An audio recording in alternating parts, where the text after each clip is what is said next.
दस्तखत कर दिए। और नए army chief general Asim Munir ने मंगला में ट्रेनिंग स्कूल से पास आउट किया। फौज में फ्रंटियर फोर्स रेजिमेंट में कमीशन हासिल किया। ISI के सरबराह भी रहे। कोर कमांडर गुजरावाला और क्वार्टर मास्टर जनरल की जिम्मेदारियां भी उन्होंने निभाई।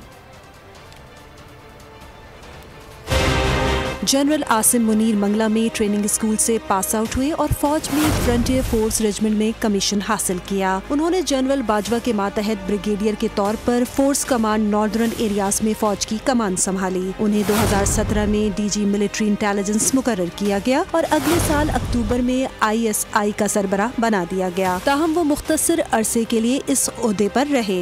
ISI के सरबराह से तबादला करके कोर कमांडर गुजरावाला तैनात किया गया। 2 साल बाद GHQ में क्वार्टर मास्टर जनरल के ओहदे पर तैनात हुए। इस वक्त भी इसी ओहदे पर काम कर रहे हैं। जनरल आसिम मुनीर ने मिलिट्री अकेडमी काकूल से एजाजी शमशीर भी हासिल की। जनरल आसिम मुनीर पहले आर्मी चीफ होंगे जो Pakistan military academy long course से नहीं बल्कि OTS कमीशन